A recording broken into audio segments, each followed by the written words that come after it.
The Kings of Italy have a new manager at the helm, Maurizio Sarri.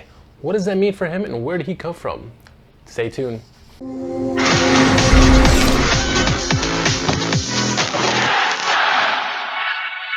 What's up, ragazzi? We are back. It's another edition of the manager tactics breakdown. Another new manager in Serie A. This one is one of the more recent ones, though we all knew it was going to happen, right? Maurizio Sarri joining Juventus. In this video, we're going to talk about the tactics that he implores, both from Empoli to Napoli to Chelsea, and then what does that mean for Juventus? But before we get into that, thank you again to all the listeners and subscribers and viewers, and make sure you listen to Serie A Sit Down on Apple Podcasts, Soundcloud, and anywhere really that they stream music. And you can also follow us on Instagram and Twitter as well. Okay, so back to Maurizio Sarri. The once career banker, now turned tactical genius with his Sarriball. Maurizio Sarri has landed in Juventus. What does that mean for Serie A, really, right? He's coming fresh off a Europa League championship victory with Chelsea, so he obviously knows how to win in Europe now. So, hey, does this boast good things for Juventus and Champions League? Sarri hasn't always managed like the big club, the creme de la creme, right? So Maurizio Sarri's career started at Empoli, right? And this is kind of where Sarriball began for most of us, right? He used a 4-3-1-2 formation there, and that's big because we'll get back to that a little bit later. But that's the formation he began with while at Empoli. Small club, small Tuscan club. Middled his way through Serie B, got his team promoted to Serie A. And really, they were darlings of Serie A with the beautiful passing, the beautiful game. This is what we all come to know as Sarriball. Beautiful game, beautiful play, aesthetically pleasing. So this is where it kind of really began for all the viewers. Now, a big key of this formation is having a competent and really skillful trequartista, right? In this case, with Empoli, he had Riccardo Saponara, former Milan player. Saponara really blossomed and his career really took off under Sarri. And Sarri does this with players, right? Players who are good makes them even better. So the key to Sarriball, at least in terms of Empoli, and really throughout the whole career for Maurizio Sarri, is a quick one-touch passing, quick possession game. He doesn't like to go very slow. It's always full throttle with Maurizio Sarri, but that's not a bad thing. It's a way to unlock defenses with a quick one-touch pass between midfielders, and boom, catch a runner going down the pitch. A lot of the play under Empoli, the ball will go back to Sepe. The play would ultimately always begin with the goalie. They would cycle it up the pitch, and if things didn't work out, they would build back up, reset, go back to the goalie, and then come back out again. They always like to play out from the goalie to the defense and outwards. This is a staple on the Maurizio Sarri. Yes, they would build up from the back, from the goalie, and it'd often be very slow possession, right? This is done intentionally as they try to draw the opposition into them, press high, and then once there, they would get into the midfield, and that's when play would speed up, the quick possession would take over, and that would lead to quick counters. And then the regista, who is very important in these roles, he would find a long pass out to either the wingers or the wingbacks or a runner. That unlocks the defense, that forms a counterattack, and that's when they got the numerical advantage going down the pitch to try to score a goal. Now, what's key about Maurizio Sarri's setup is there are triangles all over the pitch, right? We'll talk a little bit later about Napoli because it's very evident there, and also with Chelsea. But with Empoli, it was very noticeable, right? Triangles all over the pitch. The ball carrier at times had as many as 4 options at one time. Now that's impressive because no matter where the pressure's coming from, he had an outlet to either side of him, and that would again speed up the play and lead to the counterattacks. Sarri's system, as we all eventually find out, is very heavily reliant on the wingers and the wingbacks, right? Wingbacks are actually probably the most crucial position for, other than the regista under Maurizio Sarri, because they're required to not only play defense, come up the pitch, know all the passing lanes, be able to cut in, get the crosses in, but they have to be very good with their feet, as is pretty much the whole team does for the one-touch passes, be able to run off the ball. Those are pivotal under Maurizio Sarri's system. And again, to draw back, this all kind of leads with the regista. Regista is really the quarterback of the team. Yeah, the trequartista and Saponara in this case helped find the forwards when they're trying to score a goal, but really it all starts with regista. Passes eventually all come up to him. He's the one who normally had the forward open options no matter what time. quick one-touch pass into the midfielder. Eventually ends up to him, and then he would break the lock, if you will, by the opposition. Usually finding a runner down the pitch, whether it be a wingback, another midfielder, or a winger. But the regista was key at Empoli's setup, and the regista started to become more of a staple in Maurizio Sarri, or the Sarriball, if you will. So as we said, Empoli became overachievers under Maurizio Sarri. I think their first season they finished 15th in Serie A when the first time they joined Serie A after several years. And this ended up ultimately getting him the job at Napoli. Napoli hasn't always been the beautiful play, aesthetically pleasing football that we know now, but it really all began with Maurizio Sarri. So we talked with Cioffredi of Far From Vesuvius to help us out with this, because who knows better about Napoli than this guy himself, right? Make sure you follow Far From Vesuvius on all your podcasts, but also on Instagram and Twitter. These guys, and make sure you follow all the guys. They're a great team over there. So good friends of ours on the show, Serie A Sit Down, so make sure you give them each a follow and follow Far From Vesuvius. So initially when Sarri got to Napoli, he wanted to try the 4-3-1-2 as he did with Empoli.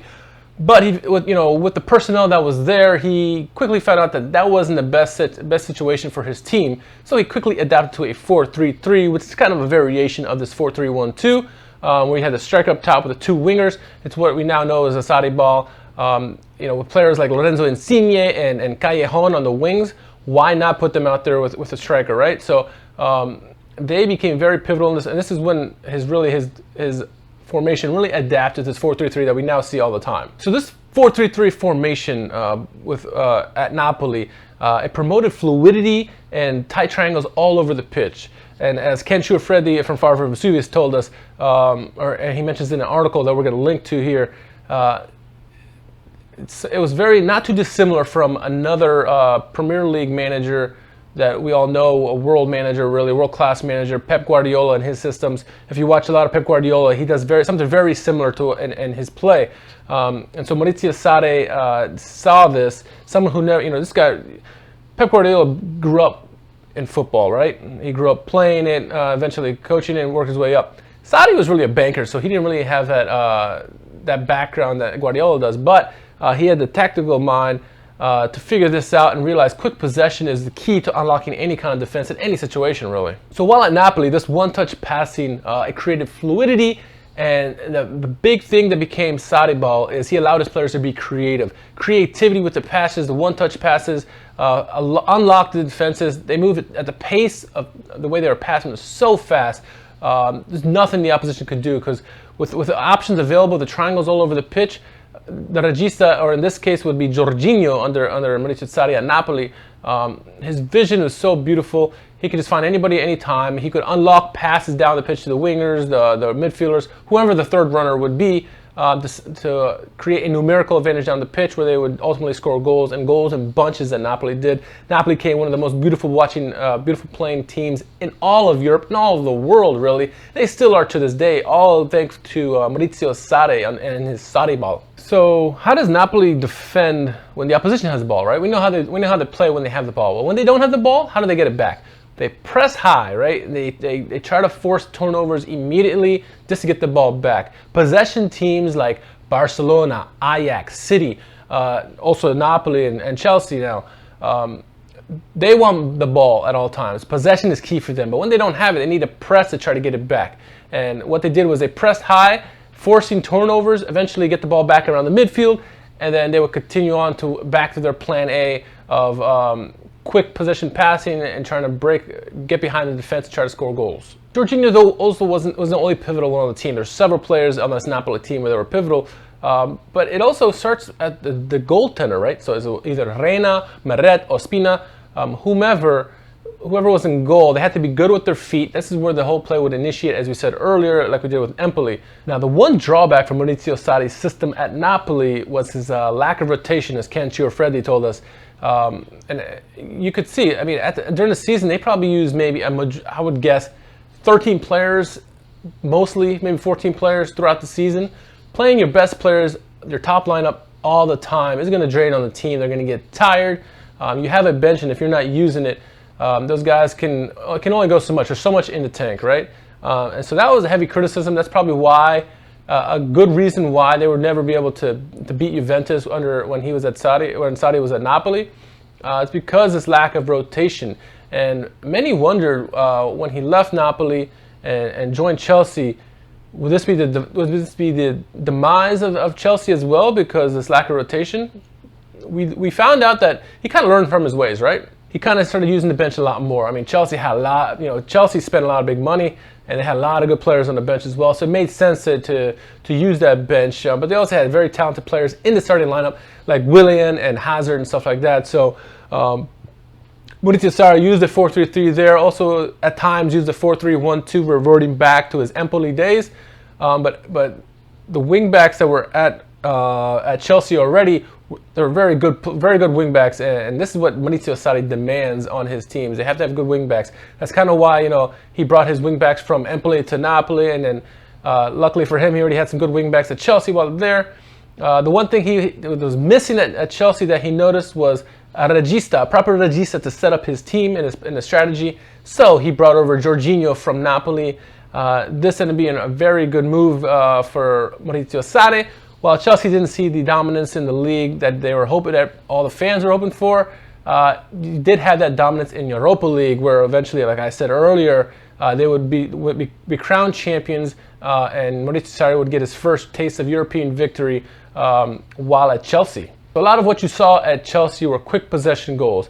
You got a quick possession goal you can see here that led to a goal by Willian. Quick possession was key, is the passing between all the midfielders, eventually getting to the regista, Jorginho in this case, freeing up long balls for the runners. We had Willian scoring a goal earlier. Here's a goal by Eden Hazard. It's important that you have wingers that understand the regista. They need to be all on the same page, because when you make these blind runs, they got to. Regista needs to be able to find these guys, and no matter what, and Jorginho with his vision is very, very good at that. Sarri became a household name while at Napoli, but really it's when he went to Chelsea opened more eyes to the Sarriball. The use of the wingers, the wingbacks, the midfielders for these runs, knowing exactly when to run, making perfect timing of their passes, or their runs, I should say, so the passes come in from Jorginho and other midfielders and defenders. This really opened the eyes of everyone, because you're like, oh, it's not just passing the ball around, it's intricate moves, it's little creative passes that eventually lead to all these goals, right? Maurizio Sarri, his time at Chelsea, though brief, 1 year, it was a very successful one. Yes, they didn't finish as well in the league, but they did get taste European victory in the Europa League, which is huge. And so now we know that Sarri can win in Europe, right? He always did well in the league. Now we know he can win in Europe, but that was a big knock before. At Napoli, the lack of rotation hindered them from really being successful in Champions League in the past. Well, under Chelsea, he learned this, rotated very well, used his team appropriately, and then ultimately tasted victory this past year in Europa League finals and won that. So, now he's moved to Juventus. What can we expect from that? Well, I think, as far as I don't think Jorginho is going to be moving to Juventus anytime soon, but they do have a player who can play quite like him, and that's Miralem Pjanic. Pjanic, I would suspect definitely going to fit into that regista role quite well. Now, how is it going to pan out for Juventus? I mean, they got Juventus. They're pretty much all in now for Champions League. It's now or bust, right? I think it's going to start out well for Maurizio Sarri, but ultimately, I'm not convinced that he is the man for Juventus. Juventus is always known to play, pragmatic, not quite stylistic football, but they got the job done. They won. They were resourceful Juventus. You couldn't say that really with Sarri's teams, right? They play beautiful football. So one thing we're going to see is beautiful football from Juventus. Guaranteed that, with one-touch passing, lots of goal for CR7. Dybala, if he stays there. Who knows? Maybe they're trying to steal Lukaku from Inter. We'll find out. But I think initially it'll be a good move, but ultimately I think this will be the downfall of Juventus's reign. And I honestly do believe that this might be a good time for Napoli, whether it's this year or next year, to steal that title from Juventus. Obviously, you're going to have suitors like Inter are going to be in the mix eventually, and who knows who else. Maybe a sleeping giant over in Milan is going to wake up as well. So we don't know, but I think it's safe to say Juventus should win the title this year. Beyond this year, I don't know. I think that monster that that Ancelotti has took over from Sarri at Napoli and now has made it his own. He's, Ancelotti kept the Sarriball out of his own style, and he's very good in Europe. It's going to be, I think, ultimately Napoli are going to win the title from Juventus, but maybe this first year under Sarri is still going to be very much the same as it was in the past, and Juve should win, but maybe it's going to be closer than we think, all right? So that's what I think about Maurizio Sarri. That's what we saw the tactics about him from his times at Empoli, Napoli, and Chelsea. Tell us what you thought. Make sure you can leave a comment here. Subscribe to us if you haven't done so yet. Make sure you listen to our podcast. Our very first podcast for this season is coming up August 19th or so. So we'll be ready for that. We have some very, very special guests with us. But, keep an eye on that. Follow us on Serie A Sit Down at Instagram and Twitter.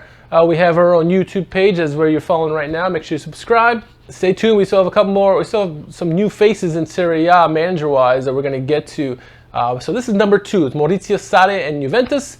Coming up next, you let us know, who do you want us to do a video on? We got Giampala, we got Fonseca, lots of new faces and new places. So let us know who you want to hear next. Until the next video, my friends, we will see you soon. Don't forget to tell your paisans about us. Ciao.